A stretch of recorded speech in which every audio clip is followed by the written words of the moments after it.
Hello everyone, कैसे हैं आप सभी। Welcome to the channel. So today we are going to start our second lesson in the series of economy through 1400 MCQs. Now first chapter में we have already covered the introduction and the basic concepts and आज हमारे next 70 questions होने वाले हैं national income पे। And हम जितने भी रिलेटेड कंसेप्ट्स हैं रिगार्डिंग नेशनल इनकम वो सारे इस वीडियो में कवर करेंगे। नाउ इस सीरीज में as I have told you आपको 23 चैप्टर्स मिलेंगे जिसमें अराउंड 1390 क्वेश्चंस हैं। एंड ये 23 लेक्चर के ख़त्म होने के बाद अराउंड 250 प्लस मैं प्रैक्टिस एमसीक्यूज भी आपको प्रोवाइड करूंगा। So let us start with our today's video. Now let us start with our second chapter that is national income. So firstly, let me give you a brief idea about what actually is national income and basics को हम cover करेंगे around 3 to 4 minutes में, ताकि आपको chapter में problem ना हो concepts को समझने में. So what actually is national income? So actual income is nothing but an aggregate. अब aggregate किस चीज़ का होता है? So aggregate of the factor incomes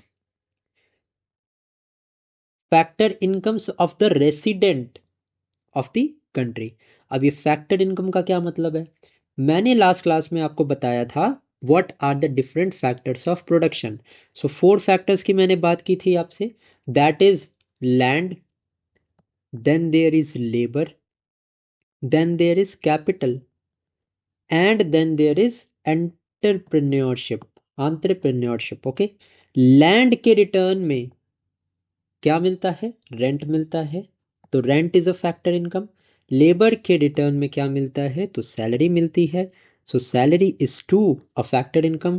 capital receives interest which is a factor income and entrepreneurship के बदले entrepreneur को profits मिलते हैं, it is also a factor income.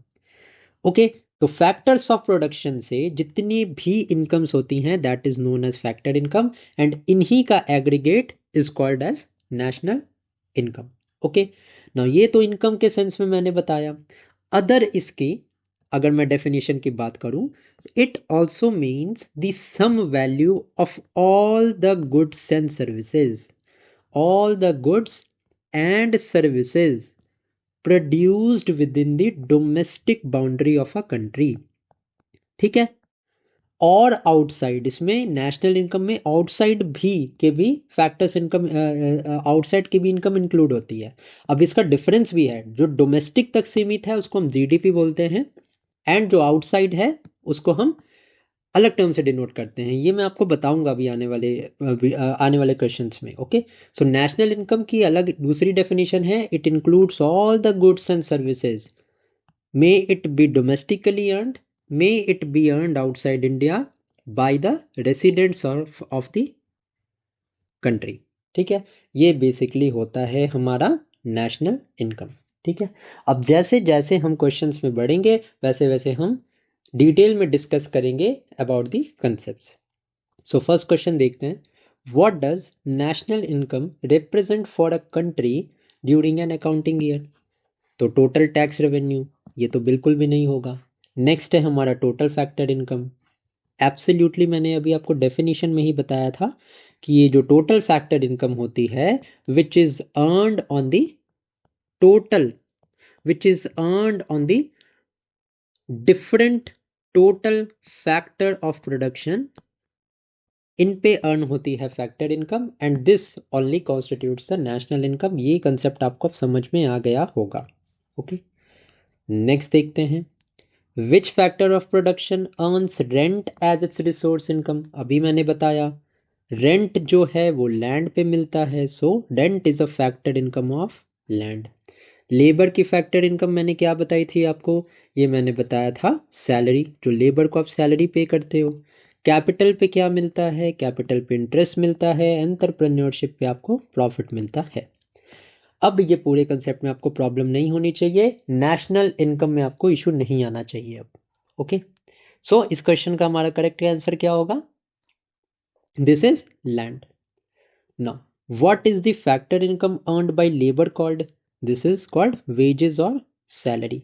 And जब इन चारों फैक्टर्स ऑफ प्रोडक्शन की फैक्टर इनको हम इनकम को हम ऐड करते हैं उसी को हम नेशनल इनकम बोलते हैं। फोर्थ क्वेश्चन है हमारा, owners of capital resources earn which type of income? So this capital पे इंटरेस्ट होता है, ठीक है। नेक्स्ट है, व्हाट इज द रिवॉर्ड और payment for the factor of entrepreneurship? तो दिस इज प्रॉफिट, ठीक है। यहां तक समझ आ गया। अब जो क्वेश्चन नंबर 6 है, यहां से थोड़ा सा हिस्टोरिकल हम देख लेते हैं, historical aspect of how the computation of national income has proceeded. Okay, now who made the first attempt to compute the India's national income in 1868? So ये दादा भाई नारोजी ने यहाँ पे कंप्यूट करने का ट्राई किया था in the year 1868। Now Dadabhai Naoroji also gave the drain of wealth theory, ये भी आपको पता होना चाहिए, ड्रेन ऑफ वेल्थ थ्योरी, कि कैसे इंडियन सब कॉन्टिनेंट इंडिया से वेल्थ को ड्रेन करके जो है वो ब्रिटिश इंडिया यूज कर रहा है। ओके, नो, नेक्स्ट है, what was the annual per capita income computed by दादा भाई Naoroji? So this is more sort of a factual question. So दादा भाई नौरोजी जी ने जो यहाँ पे कंप्यूट किया था 20 रुपीज़ फैक्टर इनकम थी। पता नहीं होता, कभी भी वेगली ड्राफ्टेड क्वेश्चंस पूछ लेते हैं, दैट इज वाई इस क्वेश्चन को मैंने यहाँ पे इंक्लूड किया है। Next is, who was the first to use a scientific method for national income computation? अब देखो, first attempt to compute the national income was done by Dadabhai Naoroji, सबसे पहला पॉइंट ये, एंड कितनी कंप्यूट की थी? 20 rupees. Second is, first scientific method that was use for computation of national income, ये किया था डॉक्टर VKRV राव ने। बी हमारा यहाँ पे करेक्ट आंसर है, and this is important as well. अब इन्होंने जो मॉडल साइंटिफिक मेथड यहाँ पे बनाया था, इसमें इंडियन इकोनॉमी को 2 सेक्टर्स में डिवाइड किया गया था। तो 2 यहाँ पे सेक्टर्स में इंडियन इकोनॉमी को डिवाइड किया गया था। The first sector was the primary sector and the second sector was the secondary sector. अब ये जो प्राइमरी सेक्टर था, इसमें एग्रीकल्चर होता था इंक्लूड, देन वहाँ पे hunting activities were included, forest, fishing, all of this was included in the primary sector. Secondary sector की मैं बात करूँ तो construction, transport, public services, all of this was included in the secondary sector. So this was the first scientific method which was drafted by VKRV Rao in 1931-1932. ठीक है। Now next is, Dr. VKRV Rao categorized the Indian economy into which 2 sectors? अभी मैंने बताया आपको, primary and secondary sector, 2 sectors में economy को divide किया गया था। Now next is, what was the per capita income estimated by Dr. VKRV Rao? तो पर कैपिटा इनकम कितनी थी? तो 62 रुपीज इन्होंने कंप्यूट किया था, ठीक है, 62। This is a factual thing, we need not go into the details of this, I hope you have understood this. Okay, next देखते हैं, who chaired the first official national income committee appointed in 1949? And this question is important. UPSC में तो ये बिल्कुल पूछा जा सकता है कि नेशनल इनकम को कंप्यूट करने के लिए पहली नेशनल कमेटी कब अपॉइंट की गई थी? सो 1949 में अपॉइंट की गई थी, एंड इनके जो चेयरमैन थे वो थे PC Mahalanobis, who is also known as the father of Indian statistics. Okay, father of Indian statistics. And second important point जो आपको पता होना चाहिए वो है कि he also formulated the second 5-year plan. ये 2 पॉइंट इनके रिगार्डिंग आपको ज़रूर पता होने चाहिए, this is very very important. Next है हमारा, which organisation was traditionally responsible for compiling the national income estimates in India? तो 2019 के प्रायर द CSO और the central statistical office was responsible for compiling the national income since 1955. But what happened in the year 2019 was कि CSO or the Central Statistical Office and NSSO, that is the National Sample Survey Office, इन दोनों को मर्ज करके बना दिया गया था National Statistical Office. Okay, and ये National Statistical Office, it works directly under the Ministry of Statistics and programme implementation, MoSPI भी बोलते हैं इसको, okay, ministry of statistics and programme implementation. So NSO is a department under this only. Okay, next is in 2019 the CSO merged with which organization to form NSO? So अभी बताया मैंने NSSO, that is the National Sample Survey Office. Now under which ministry does the National Statistical Office operate? अभी बताया मैंने MOSPI, that is the Ministry of Statistics and Program Implementation. Now अब आया हमारा GDP calculation का method, and यहाँ से भी एक क्वेश्चन आपसे पूछा जा सकता है एग्जाम में, क्योंकि ये इंपॉर्टेंट है. नाउ अगर मैं यहाँ पे बात करूँ जीडीपी कैलकुलेशन के मेथड्स की, तो बेसिकली यहाँ पे 3 मेथड्स होते हैं टू कंप्यूट द जीडीपी. सबसे पहला तो हमारा होता है प्रोडक्ट मेथड. जो सेकेंड मेथड है हमारा, that is the income method. अब income method is also known as the distribution method. And जो थर्ड मेथड होता है हमारा, this is the expenditure method. Now expenditure method को sometimes it is also called the total outlay method. Okay, and product method को हम कई बार बोलते हैं वैल्यू एडेड मेथड. सो जैसे जैसे क्वेश्चन आएगा हमारा, हम ये तीनों मेथड्स ऑफ जीडीपी कैलकुलेशन को डील करेंगे and then we will proceed further. Now what does the product method of GDP calculation measure? अब प्रोडक्ट मेथड को मैंने अभी आपको बताया आउटपुट मेथड भी बोलते हैं. ओके, नाउ इस मेथड में क्या होता है, what happens is the difference between the value of output, जितना आउटपुट प्रोड्यूस किया है इकोनॉमी ने, and intermediate consumption of all the 3 sector, that is primary, secondary and tertiary sector is taken. इन दोनों का डिफरेंस लिया जाता है. अब यहाँ पे सबसे बड़ी बात तो है कि इंटरमीडिएट कंजम्पशन क्या है. सो इंटरमीडिएट कंजम्पशन वो गुड्स होते हैं, दीज आर दोज गुड्स जो कि यूज किए जाने वाले हैं in the formation of final good. Okay, now जब जीवीए और द वैल्यू मेथड के हिसाब से हम जीडीपी को कंप्यूट करते हैं, तो हम इन इंटरमीडिएट कंजम्पशन को और इंटरमीडिएट गुड्स को सब्सट्रैक्ट करते हैं. क्यों सब्सट्रैक्ट करते हैं? ताकि डबल काउंटिंग ना हो जाए. क्योंकि सबसे पहले तो प्राइमरी में है, मैंने अभी आपको बताया 3 सेक्टर का यहाँ पे इंफॉर्मेशन होती है, प्राइमरी, सेकेंडरी एंड टर्शरी. तो प्राइमरी में तो ये गुड्स काउंट हुए. ओके, अब ये प्राइमरी, सेकेंडरी एंड टर्शरी क्या है, ये मैं ऑलरेडी आपको बता चुका हूँ पहले वाली क्लास में. तो अगर आपने नहीं देखा है तो उसको पहले आप देख लो. तो प्राइमरी सेक्टर यहाँ पे, इसमें जो गुड्स हुए हैं ये भी काउंट हो जाएंगे. अब ये जो इंटरमीडिएट गुड्स होते हैं, ये अगेन सेकेंडरी जो सेक्टर है उसके द्वारा यूज किए जाते हैं to make the final product. तो अगर ये इंटरमीडिएट गुड्स प्राइमरी में भी काउंट हो गए और सेकेंडरी में भी काउंट हो गए, तो ये डबल काउंटिंग हो गई. तो इसी को अवॉइड करने के लिए इन इंटरमीडिएट गुड्स को और the intermediate consumption is subtracted from the value of output. Okay, and जब हम ये करते हैं तो हमें हमारी जीडीपी मिल जाती है. ओके, अब इसका फॉर्मूला क्या होगा, तो GVA और the gross value added which is also known as GDP at market price. It means that is this is the value of output of all the 3 sector minus intermediate consumption of all the 3 sectors.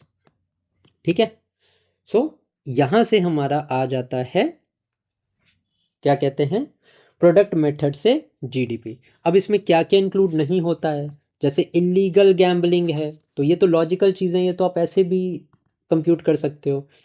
Illegal gambling is not included. जो non economic goods हैं वो include नहीं होते हैं. Second hand goods नहीं include होते हैं. क्यों? क्योंकि सेकेंड हैंड का कोई फर्स्ट ओनर रहा होगा, देन अगेन उसको कोई सेकेंड ओनर यूज़ कर रहा है, इसमें भी डबल काउंटिंग होने के चांसेस हैं. इसके अलावा इंटरमीडिएट गुड्स तो हमने पहले ही सब्सट्रैक्ट कर दिए, ये भी काउंट नहीं होते हैं. इसके अलावा transfer payments such as gift, जो सरकार ने आपको सब्सिडी वगैरह दी है, वन टाइम पेमेंट दिया है, ये सब काउंट नहीं किया जाता है प्रोडक्ट मेथड में. ओके, समझ में आ गया. अब हम देखते हैं questions. What does the product method of GDP calculation measure. So it measures the value added at each stage. Simple है।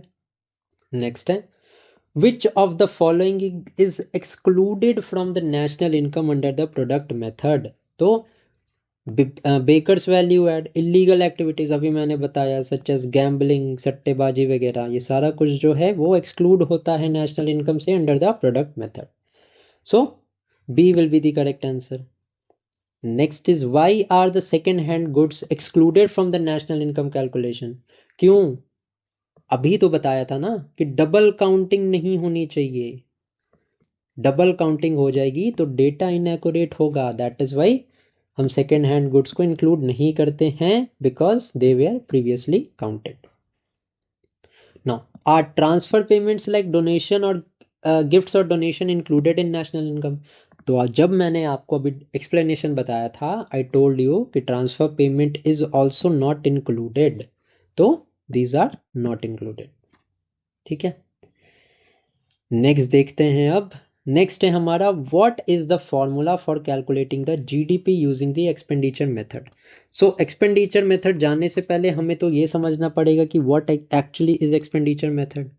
नो, एक्सपेंडिचर मेथड को हमने देखा था कि it is also known as the total outlay method. ये हमने देखा था अभी, है ना।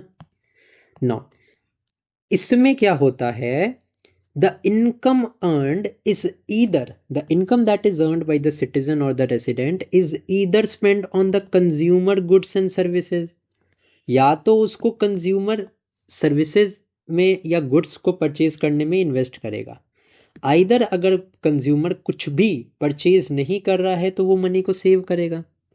ओके, सो इसमें क्या होता है कि जितना भी नेशनल एक्सपेंडिचर है that is taken into consideration to compute the national income. So यहाँ पे फॉर्मूला जो बनता है, this is GDP at MP या नेशनल इनकम भी इसको हम बोलते हैं। सबसे पहले तो कंजम्पशन एक्सपेंडिचर हम यहाँ पे इंक्लूड करते हैं, देन हमने जो इन्वेस्टमेंट की है, investment is also added, then जो गवर्नमेंट ने यहाँ पे एक्सपेंस किया है, क्योंकि एक्सपेंडिचर मेथड से हम कैलकुलेट कर रहे हैं, जितना भी हमने एक्सपेंडिचर किया है इधर कंजम्पशन पे इधर सेविंग्स पे, सब उसमें इंक्लूड होगा ना। देन जो हमने एक्सपोर्ट किया है एंड जो इंपोर्ट किया है, इसका difference, it means C plus I plus G. C का मतलब यहाँ पे पर्सनल कंजम्पशन, आई का मतलब इन्वेस्टमेंट, जी का मतलब है government expenses, and the difference between export and import. X stands for export and I stands for import. This is the formula for calculating the GDP under expenditure method. ठीक है, अब इसमें क्या क्या इंक्लूड नहीं होगा, तो जितनी भी ट्रांसफ़र पेमेंट्स हैं, जितनी भी ओल्ड एज पेंशन है, जितनी भी स्कॉलरशिप है, अनएम्प्लॉयमेंट अलाउंस है, ये सब कुछ भी ऐड नहीं होता है। जो सेमी फिनिश्ड गुड है, मतलब कि कंप्लीटली वो गुड फिनिश नहीं हुए हैं, वो भी इंक्लूड नहीं होते हैं। सेकेंड हैंड गुड्स इंक्लूड नहीं होते हैं इसमें। Okay, in addition to that purchase of share, bonds, debenture, ये सारा कुछ इसमें ऐड नहीं होता है। समझ आ गया। सो हमें यहाँ पे पूछा है फॉर्मूला क्या है for calculating the GDP using the expenditure method. So the formula मैंने भी आपको बताया, C plus I plus G plus the difference between export minus import. B हमारा यहाँ पे करेक्ट आंसर होगा। Now in the expenditure formula what does the X minus M represent. So it represent net exports, क्योंकि export से हम जब imports को minus करते हैं तो हमारे पास नेट एक्सपोर्ट्स आता है। क्लियर है, तो ये हमारा हो गया एक्सपेंडिचर मेथड। नेक्स्ट है, which method quantifies the total of all the payment to the factors of production. अब हमने प्रोडक्ट मेथड देख लिया, एक्सपेंडिचर मेथड देख लिया, अब हमारे पास हमारा थर्ड इंपॉर्टेंट मेथड है, that is the income method. अब इनकम मेथड को हम डिस्ट्रीब्यूशन मेथड भी बोलते हैं। ओके, नाउ इसके अंदर ना, इस मेथड के अंदर 3 मेन हेड्स होते हैं हमारे। सबसे पहला तो जो कंपनसेशन दिया जाता है एम्प्लॉयज को। ओके, अब कंपनसेशन और टू एम्प्लॉयज मतलब क्या, उनको जो आप वेजेस दे रहे हो, उनको जो सैलरीज दे रहे हो, सोशल सिक्योरिटी की जो स्कीम्स हैं, जो एम्प्लॉयर का कंट्रीब्यूशन होता है, जैसे पीएफ वगैरह में कंट्रीब्यूट करता है ना एम्प्लॉयर, वो सारा कुछ इसमें इंक्लूड होता है। देन जो हमारा दूसरा यहाँ पे हेड होता है वो ऑपरेटिंग सरप्लस होता है।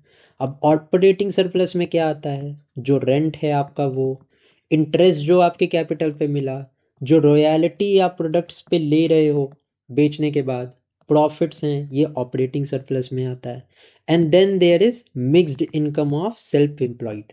ओके, नाउ इन तीनों को जब हम ऐड करते हैं, that is compensation that is given to employees, operating surplus and mixed income of self employed, तो हमारा जो भी आउटकम आता है, जो भी जीडीपी आएगी, वो जीडीपी होगी हमारी एज पर दी इनकम मेथड। ठीक है, टोटल ऑफ ऑल पेमेंट, जितनी भी पेमेंट आपने की है, may it be through compensation, may it be through surplus and may it be through mixed income, वो सारा कुछ हमारे इनकम मेथड में आता है।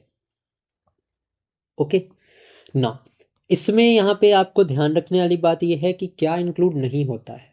तो यहाँ पे windfall income is a term आपको ध्यान में रखना है। विंडफॉल इनकम इसमें इंक्लूड नहीं होती है। So what is windfall income? Now windfall income is that income जो सडनली हो जाए। अब जैसे मान लो कि आपने पेट्रोलियम में आप ट्रेड कर रहे हो, ओके, $100 पर बैरल इसकी कीमत थी। अचानक से इसका रेट जो है ना वो $250 पर बैरल हो गया, तो $150 का आपको बेनिफिट हो गया। तो इस तरह की जो इनकम है ना, अभी मैंने आपको बताया था, सेकंड हेड बताया था ना, ऑपरेटिंग सरप्लस में हम प्रॉफिट्स को भी ऐड करते हैं। तो ऐसे अचानक से विंडफॉल मतलब क्या, तुरंत है, कुछ इंस्टेंट, इंस्टेंट प्रॉफिट को हम इंक्लूड नहीं करते हैं। ओके, सेकेंड हैंड गुड के रिगार्डिंग जितनी सेल है उसको भी हम ऐड नहीं करते हैं। जो इनकम हमें आती है from the sale of shares, bonds and debenture, ये भी हम इसमें ऐड नहीं करते हैं। ओके, सो इतनी बेसिक इंफॉर्मेशन आपको पता होनी चाहिए about the income method. Okay, next देखते हैं हम क्वेश्चन हमारा, which of the following is an item that is included in the income method calculation? तो profit that is earned by the firm, old car, lotteries, transfer payment, ये सब इसमें include नहीं होता है। नेक्स्ट देखते हैं हमारा, what term describes the portion of capital that diminishes due to the wear and tear? अब क्वेश्चन नंबर 22 तक हमने कवर कर लिया। यहाँ पे हमारा product method, income method, expenditure method से हमने देख लिया हाउ इज जीडीपी कैलकुलेटेड। अब हमें देखना है कि नेक्स्ट जो टर्म्स है हमारे वो हम देखते हैं। Now what terms describe the portion of capital that diminishes during the wear and tear? सो इसको हम डेप्रिसिएशन बोलते हैं। डेप्रिसिएशन जनरली कैपिटल गुड्स पे अप्लाइज होता है। अब कैपिटल गुड कौन से गुड होते हैं? These are those goods which are used for producing the product that you want to sell. तो इन प्रोडक्ट्स को बनाने में जिन गुड्स का यूज होता है, लॉन्ग टर्म गुड्स होते हैं ये, इनको हम कैपिटल गुड्स बोलते हैं। अब कैपिटल गुड्स में एग्जाम्पल मशीनरी है। अब मान लो आपने मशीनरी ली, तो हर साल मशीनरी जब वो चलेगी, when the machine is operating, then there is regular wear and tear in the machinery, and इस wear and tear को ही हम depreciation बोलते हैं, and इस depreciation को हम subtract करते हैं, ठीक है, to get the exact value of the GDP. Now GDP में से जब हम depreciation को subtract करते हैं, then we get the NDP. GDP is gross domestic product, that is the value of all the goods and services that is produced within the domestic boundary of a country. This is known as GDP. So whenever we subtract the depreciation from the GDP, we get the net domestic product. Basically depreciation को मैंने यहाँ पे इसीलिए समझाया है क्योंकि मैंने आपको ये net domestic product समझाना था। समझ आ गया? तो क्वेश्चन देखते हैं, how is the net domestic product derived from the GDP? So जब जीडीपी से हम सब्सट्रैक्ट करते हैं डेप्रिसिएशन को, then we get this NDP. I hope this thing is now correct. Now what is the formula to calculate the net national product? So net national product कैसे आता है? सो अभी आपने एक चीज देखी होगी, देखो बेसिकली इस नेशनल इनकम के चैप्टर में कुछ चीजें आप याद कर लो। सबसे इंपॉर्टेंट तो यही है, जब ग्रॉस से हम डेप्रिसिएशन को सब्सट्रैक्ट करेंगे ना, फिर आएगा हमारा नेट। ओके, तो यहाँ पे जीडीपी से जब हम डेप्रिसिएशन को ऐड करेंगे, सब्सट्रैक्ट करेंगे, तब आता है हमारा एनडीपी। ये लास्ट क्वेश्चन में हमने देखा, that is the net domestic product. ना जीएनपी से हम डेप्रिसिएशन को जब सब्सट्रैक्ट करेंगे तो हमारा आएगा एनएनपी, एंड यही क्वेश्चन में पूछा है। ओके, इन दोनों का कोई मतलब ही नहीं है यहाँ पे, these are not related. Okay, so जब हम नेट नेशनल प्रोडक्ट को कैलकुलेट करेंगे तो जब we will subtract the GNP from the depreciation.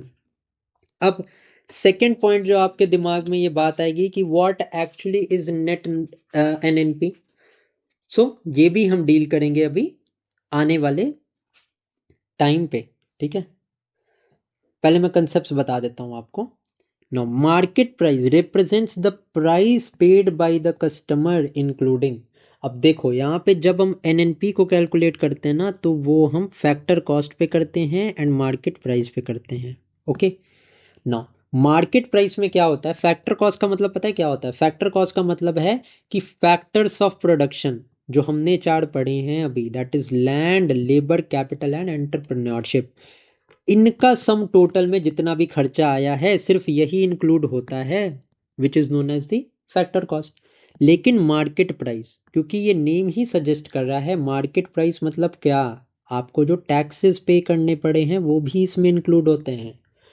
तो क्वेश्चन भी हमसे वही पूछ रहा है कि market price represents the price paid by consumer including the indirect taxes. अब आप ये देते हो ना, क्या बोलते हैं, GST. GST is indirect tax only ना, वही तो बोला इसमें, एंड जो सब्सिडीज आपको मिलती हैं। ओके, इन दोनों को जब हम इंक्लूड करते हैं तो चीज़ें हमें मार्केट प्राइस पे मिलती हैं, and this is what generally is used by the Indian government to compute the GDP. Okay, समझ आ गई बात।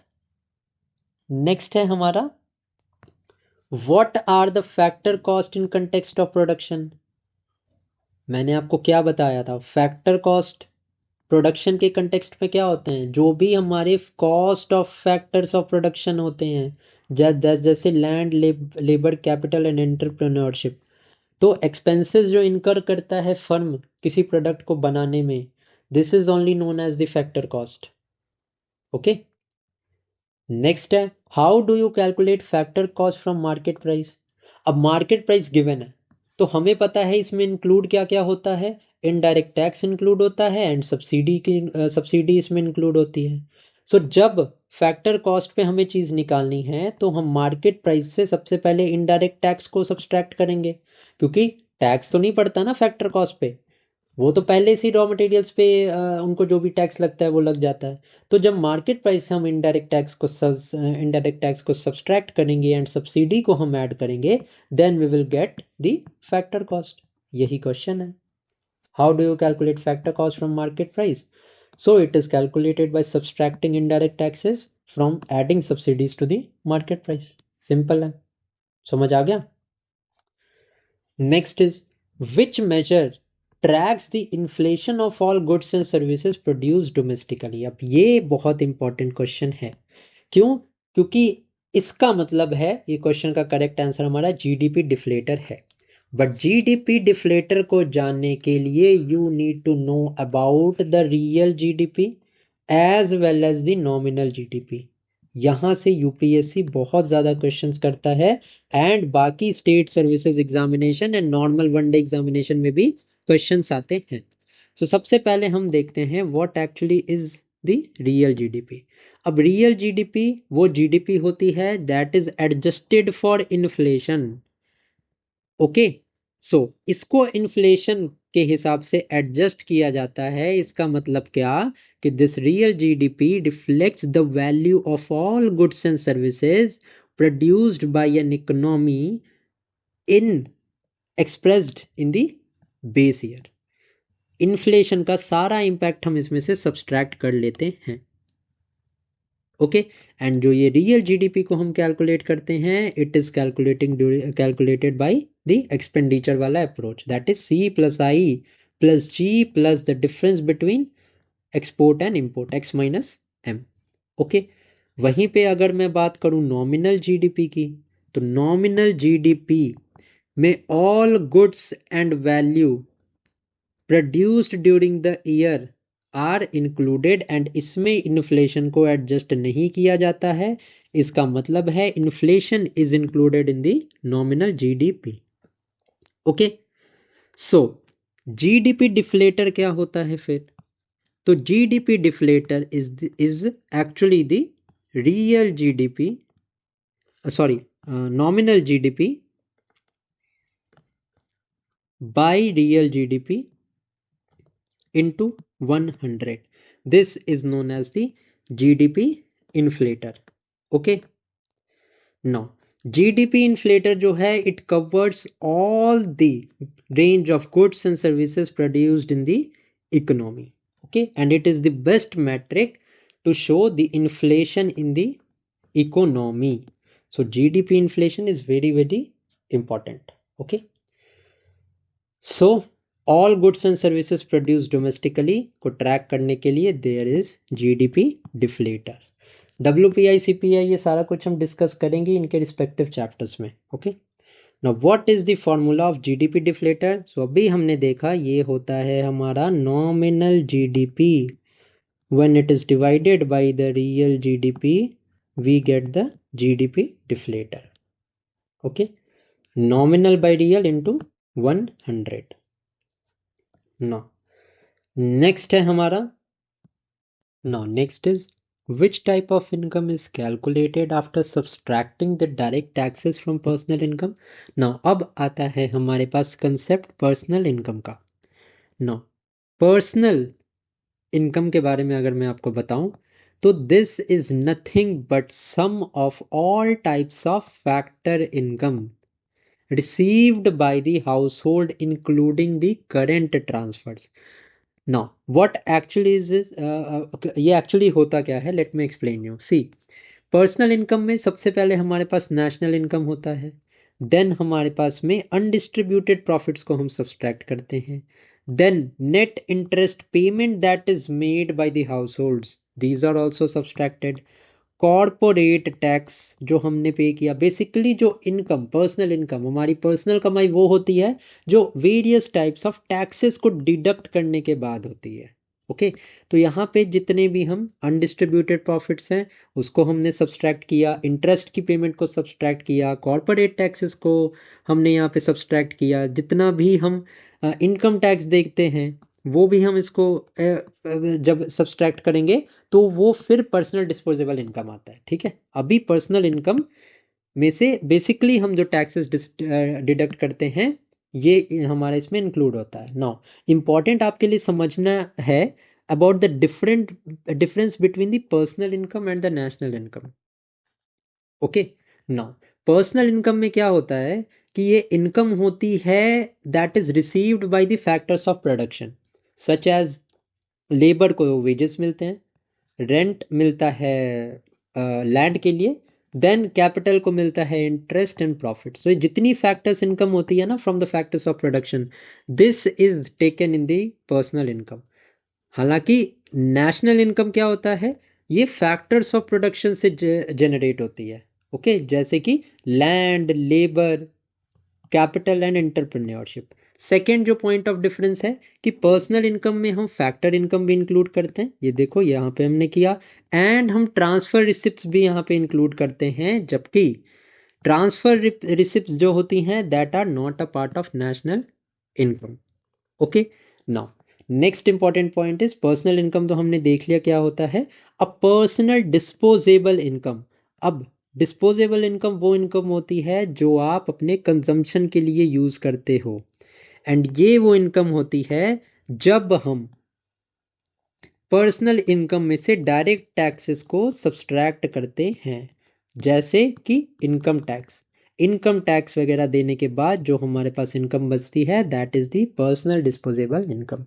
सो वही इस क्वेश्चन में पूछा है कि which type of income is calculated after subtracting direct taxes from personal income. So this is the personal disposable income. Okay, next है in the national income accounting what does the intermediate goods refer to. Intermediate goods कौन से होते हैं ये मैंने आपको पहले बता दिया, these are those goods that are used in the production process, okay. And इसको हम जीडीपी जब कैलकुलेट करते हैं या नेशनल इनकम जब कैलकुलेट करते हैं, इसको हम इंक्लूड नहीं करते हैं to avoid the problem of double counting. I hope you have understood this concept, ठीक है। So this is the goods that are used in the production process. Now, which organization publishes the GDP deflator data quarterly in India? So ये GDP deflator का data is published by the NSO and ये department 2019 में ही बना था. This I have already explained. Next है what is the major component of India's foreign currency assets? तो foreign currency obviously constitutes a major part of it.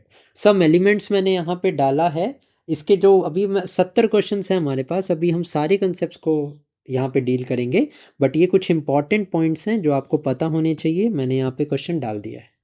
Now who allocates the special drawing right to member country? तो ये जो SDRs होते हैं ना, ये हैं हमारे इंटरनेशनल मॉनेटरी फंड के, IMF के, ठीक है, जो 1944 में इस्टेब्लिश हुआ था।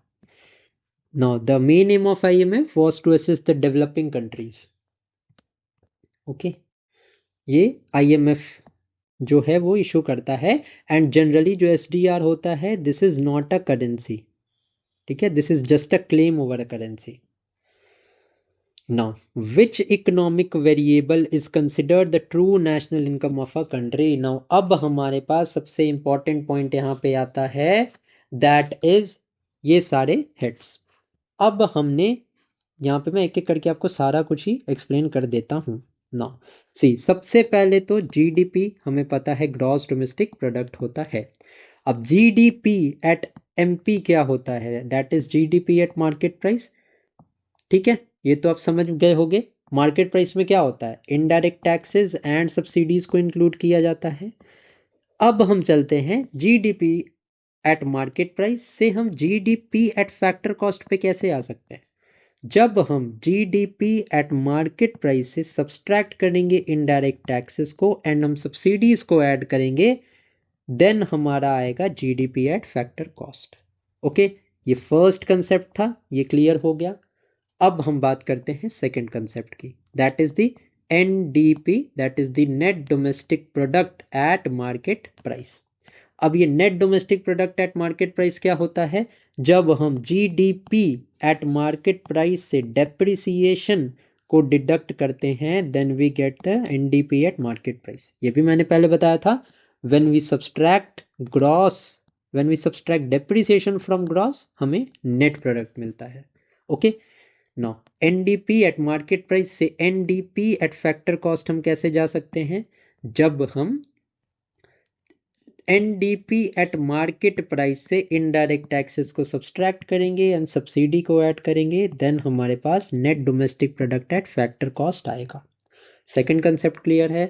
थर्ड कंसेप्ट है हमारा GNP at market price, that is the gross national product at market price.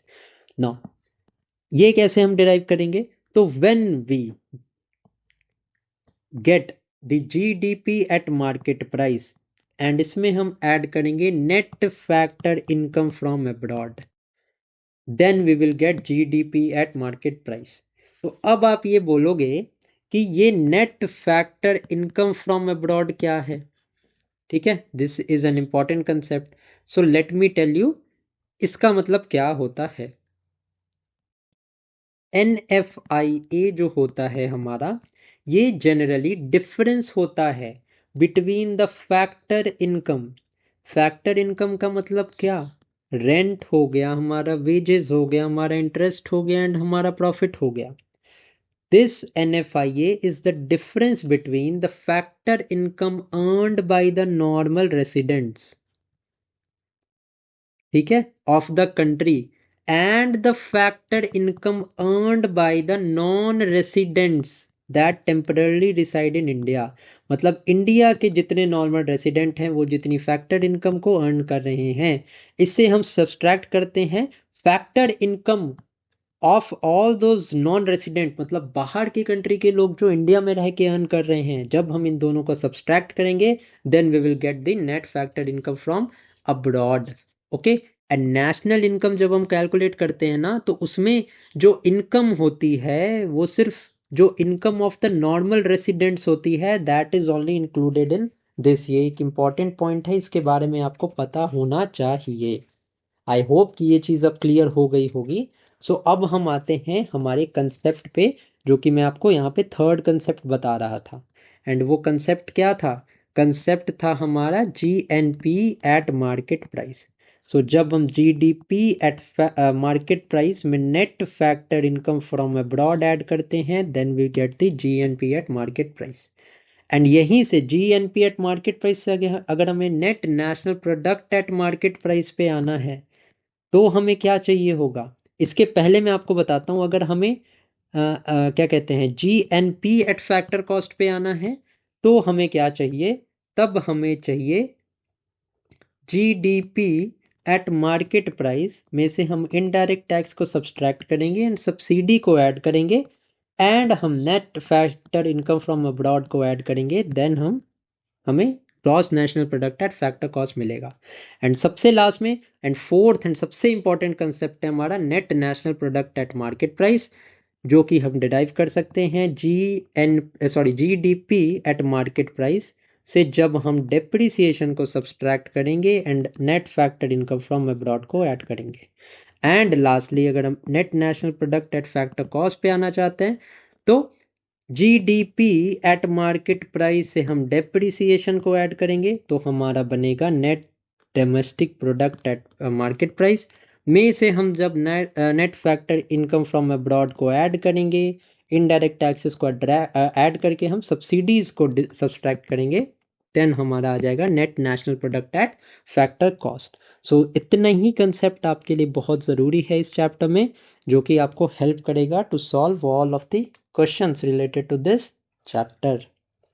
Clear है? अब हम डायरेक्टली क्वेश्चंस पे आते हैं एंड हम क्वेश्चंस को डील करते हैं।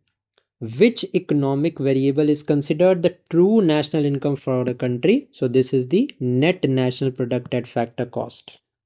Okay, जिसका कि मैंने आपको फॉर्मूला बताया, ये क्या होता है? ये होता है GDP एट मार्केट प्राइस। अगर हमारे पास है तो उसमें से हम डेप्रिसिएशन को जब सब्सट्रैक्ट करेंगे then we will get net domestic product at market price. इसमें से हमने इनडायरेक्ट टैक्स को ऐड किया एंड सब्सिडीज को सब्सट्रैक्ट किया, then we will get net domestic product at the factor cost. And हमें पता है फैक्टर कॉस्ट है और हमें यहाँ पे चाहिए डोमेस्टिक से नेशनल, तो हम net factor income from abroad को ऐड करेंगे and we will get the net national product at factor cost.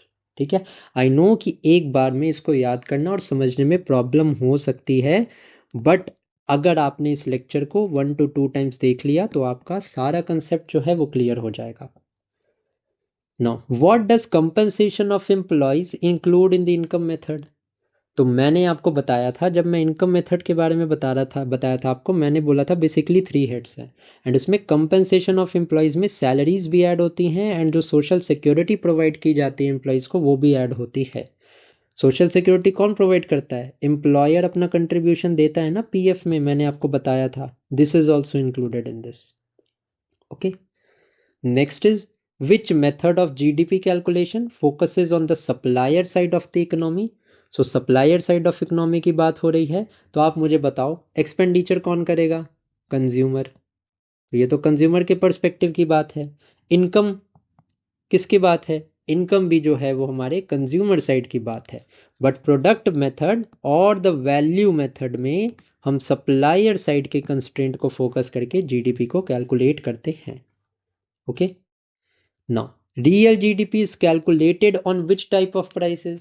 So real and nominal के बीच का मैंने आपको डिफरेंस बताया है कि जो रियल GDP होती है वो इन्फ्लेशन के लिए एडजस्टेड होती है, बट अगर मैं बात करूँ नॉमिनल की तो नॉमिनल इन्फ्लेशन जो है नॉमिनल GDP इन्फ्लेशन के लिए एडजस्ट नहीं होती है। एंड रियल GDP के टाइम आपको बताया था मैंने, ये बेस ईयर पे या कांस्टेंट प्राइसेस पे कैलकुलेट किया जाता है। नेक्स्ट है हमारा nominal GDP is calculated based on, so ये करंट मार्केट प्राइस पे होता है, जिसमें कि इन्फ्लेशन के लिए हम इसको एडजस्ट नहीं करते हैं, ये मैंने ऑलरेडी क्लियर कर दिया है। नेक्स्ट है हमारा what is the primary differences between the GDP and GNP. अब यहाँ पे जीडीपी का फुल फॉर्म क्या होता है, अब देखो आपको ना कुछ भी रटने की ज़रूरत नहीं है, ये जितने भी अब नेक्स्ट हमारे रिवीजन के क्वेश्चंस है ना, इसमें सारे डाउट क्लियर हो जाएंगे। अब gross domestic product, gross gross same है, डोमेस्टिक और नेट की बात आ गई, तो डोमेस्टिक से हम नेट पे कैसे जा सकते हैं, हमने देखा था net factor income from abroad को हम ऐड करके जा सकते हैं। तो डिफरेंस क्या है जीडीपी एंड जीएनपी का, net factor income from abroad ही तो है, सी हमारा करेक्ट आंसर है। समझ में आया? ऐसे ही मैं सारे क्वेश्चंस आपको अभी रिवाइज करवा दूंगा। Which factor is subtracted from gross value to arrive at net value, so gross से नेट पे हम कैसे आ सकते हैं, डेप्रिसिएशन को सब्सट्रैक्ट करके। डेप्रिसिएशन ये लो सब्सट्रैक्ट हो गई एंड हम यहाँ पे अपने आंसर पे आ गए। Now what is the mixed income component in the income method, तीन मैंने कंपोनेंट बताए थे, जिसमें कि income of the self employed जो है where labour and capital components are inseparable, मतलब हम इसको अलग से काउंट नहीं कर सकते हैं, ये दोनों सेल्फ एम्प्लॉयमेंट में ही आते हैं, तो मिक्स्ड इनकम ये कॉन्स्टिट्यूट करता है। Next is production for self consumption is treated how in national income, so production for self consumption को हम इंक्लूड करते हैं in calculating the national income. Next है which committee was appointed in 1993 regarding the calculation of national income, so 1993 में हमारी Rangarajan committee बनी थी, okay जिसमें कि मेथोलॉजी क्या होनी चाहिए नेशनल इनकम की, इसके बारे में ये कमेटी बनाई गई थी। नेक्स्ट है operating surplus in the income method it consist of, operating surplus में I have already explained you, हमारा रेंट इंटरेस्ट प्रॉफिट्स एक्सेट्रा सारा कुछ इसमें इंक्लूड होता है। Now which of the following is a non economic good excluded from GDP, मतलब GDP के calculation में कौन सा ऐसा नॉन इकोनॉमिक गुड है जिसको कि हम एक्सक्लूड करते हैं। Now a loaf of bread, अब ब्रेड का बिजनेस कोई कर रहा है तो क्या ये इकोनॉमिक गुड है या नॉन इकोनॉमिक है, ऑब्वियसली ये इकोनॉमिक है। फ्रेश एयर, अब एयर को आप मोनेटाइज कर सकते हो क्या, नहीं कर सकते हो ना, तो obviously fresh air is a non economic good. Car companies car बेचती हैं to earn profit, so obviously this is an economic goods. Banking services, goods को हमने देखा है, गुड्स एंड सर्विसेज की प्रोडक्शन ही तो जीडीपी में कैलकुलेट होती है ना, तो बैंकिंग सर्विसेज जो हैं ये भी हमारी इकोनॉमिक है, सो फ्रेश एयर हमारा करेक्ट आंसर होगा। Now in the expenditure method the gross fixed capital formation refers to the, ये बेसिकली होता है हमारा इन्वेस्टमेंट। आपको पता ही होगा इनकम टैक्स में जो है लॉन्ग टर्म कैपिटल गेन्स होता है, इस पे की टैक्स लगाया जाता है, सो जो ये ग्रॉस फिक्स कैपिटल फॉर्मेशन है एक्सपेंडिचर मेथड में, ये इन्वेस्टमेंट को शो करता है। Now what is the impact of indirect tax on the market price, अब मुझे एक बात बताओ, अब ये मार्केट प्राइस है एंड इस पे अगर आपको जीएसटी लगेगा, ठीक है, जैसे 999 आप होता है ना 999, जैसे मैं पीडीएफ प्रोवाइड करता हूँ तो 29 के पीडीएफ हैं, इस पे क्या कहते हैं जो आपको पे करना पड़ता है वो 29 है, तो 28 रुपीज़ के अराउंड यहाँ पे मुझे मिलते हैं, एंड यहाँ पे 1 पॉइंट समथिंग जो है वो जीएसटी होता है। तो आप मुझे बताओ, मुझे 28 मिल रहे हैं एंड इस पे इंटरेस्ट इसमें जीएसटी पे करना पड़ रहा है, तो एक्चुअल कॉस्ट क्या होता है, एक्चुअल कॉस्ट इंक्रीज होगा, बेसिक पॉइंट है ये तो, ठीक है। नेक्स्ट देखते हैं subsidies are dash are added subtracted multiplied या ignored to the market price to calculate factor cost, हमें पता है कि सब्सिडीज को हम जो है वो ऐड करते हैं एंड जो इनडायरेक्ट टैक्स है उसको हम सब्सट्रैक्ट करते हैं, so subsidies are obviously added. Next देखते हैं which sectors contribution to India's gross value addition is approximately 53%, so ये मैं आपको 10 बार बता चुका हूँ कि जो सर्विस सेक्टर है इसमें सबसे कम वर्कफोर्स एम्प्लॉयड है in India, still it contributes around 53 to 55% to the GDP of the India, ठीक है। सो ये हमारी सर्विसेज इंडस्ट्रीज हैं, जिस which is also known as the tertiary sector. Clear है? Next is who publish the first official estimates of national income in 1951। So national income committee ने first estimates जो हैं वो पब्लिश किया था in the year 1951। No, the value added by a firm is the difference between. तो अब value added किस पे होगी? प्रोडक्ट पे ही तो होगी ना, प्रोडक्शन पे ही तो होगी। और प्रोडक्शन का अदर वर्ड क्या है? आउटपुट है। तो आउटपुट और इंटरमीडिएट गुड्स के डिफरेंस को वैल्यू एडेड बोलते हैं, क्योंकि इंटरमीडिएट गुड्स का यूज किया जाता है to produce the final goods, and हम इंटरमीडिएट गुड्स को काउंट नहीं करते हैं while calculating the national income. ये मैं आपको तीसरी या चौथी बार बता रहा हूँ। So value added by the firm is the difference between the output and the intermediate goods. Next है which concept is use to compare the standard of living between the countries. So standard of living कैसे पता चलती है? क्या GDP से पता चलती है? नहीं, जीडीपी से हमें क्या पता चलता है? इकोनॉमिक ग्रोथ के बारे में पता चलता है।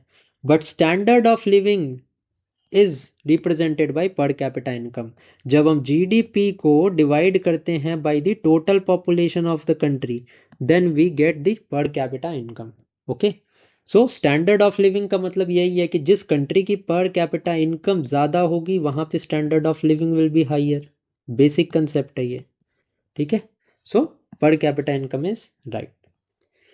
What is the treatment of retained earning in personal income. So retained earning मतलब क्या? वो अर्निंग जो आप रिटेन कर रहे हो। तो ऑब्वियसली पर्सनल इनकम है तो उसमें आप, क्योंकि आपने पहले से उसको रिटेन करके रखा है, तो वो सब्सट्रैक्ट हो जाएगी।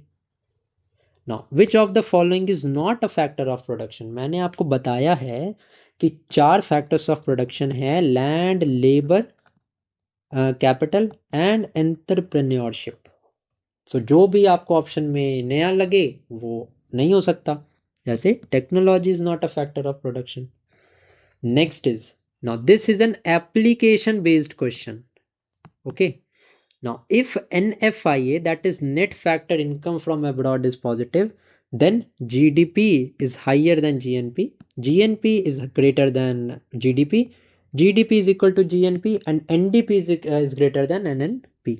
तो यहाँ पे अगर net factor income from abroad है, जो कि क्या होता है basically, this is the difference between the factor income earned by the normal residents of the country and the income that is earned by the non residents in India. So अगर ये positive है, इसका मतलब क्या है कि gross national product is greater than the GDP, because when factor income from abroad is positive, the income earned by the residents abroad exceeds that of foreigners domestically। जो हमारे रेसिडेंट्स, जैसे इंडिया का एग्जांपल लेते हैं, तो अगर हमारे residents ज़्यादा अर्न कर रहे हैं from the foreigners that are living in India, so हमारे ऑब्वियसली जो ग्रॉस नेशनल प्रोडक्ट होगा वो ज़्यादा होगा जीडीपी से। Domestic territory includes which of the following. So जितनी भी एम्बेसीज हैं हमारी इंडिया की अब्रॉड में, वो भी डोमेस्टिक टेरिटरी में ही आती हैं। इंपॉर्टेंट पॉइंटर्स को ध्यान में रखना, क्वेश्चन पूछ सकते हैं। Now which method is most suitable for calculating income in agriculture sector. तो एग्रीकल्चर में क्या मिलता है हमें? एग्रीकल्चर में हमें फूड सप्लाईज मिलती हैं, सीरियल्स मिलता है। तो ये जो फूड सप्लाईज हैं ये प्रोडक्ट ही तो है ना, एक्सपेंडिचर या इनकम तो है नहीं। तो प्रोडक्ट मेथड से अगर हम कैलकुलेट करते हैं हमारे इनकम को, तो this is the most accurate method. What happens to national income if transfer payment increase. So मैंने आपको 10 बार ये बात बता दी है कि नेशनल इनकम में हम ट्रांसफर पेमेंट्स को इंक्लूड नहीं करते हैं।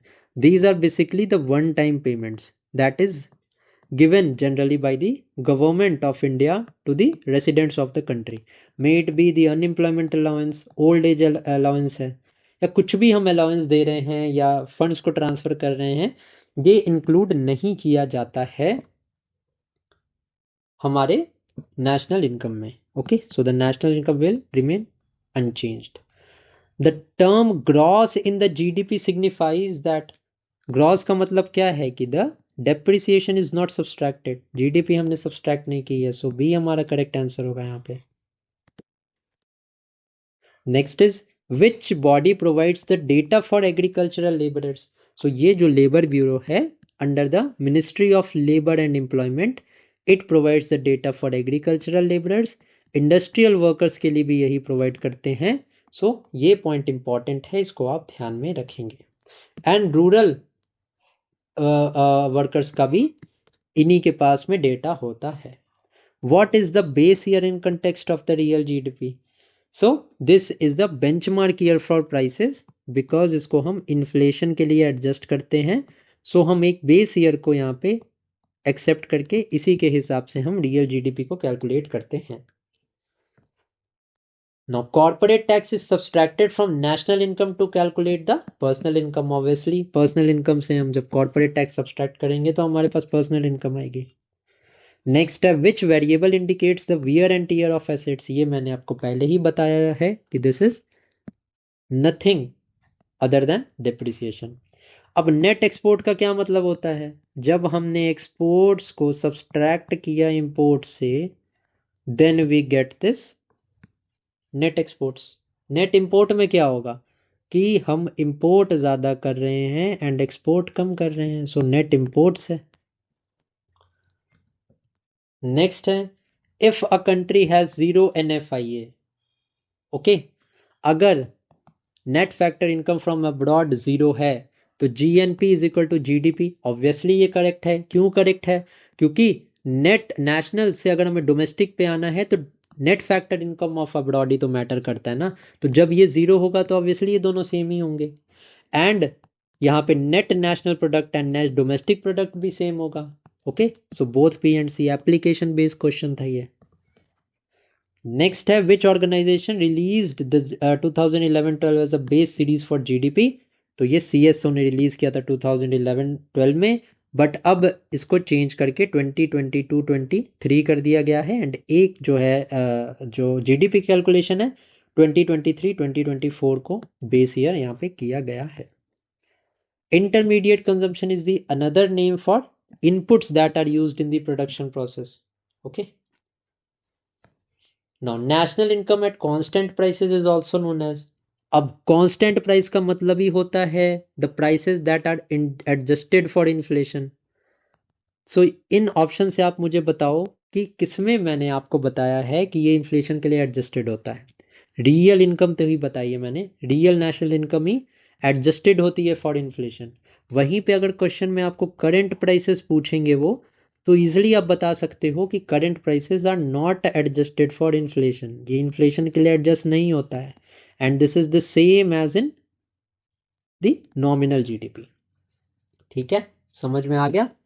So with this we have done all the 70 questions of this chapter. अगर आपने वीडियो यहाँ तक देखी है तो do consider to like this video. Comment करके ज़रूर बताना ये वीडियो कैसी लगी।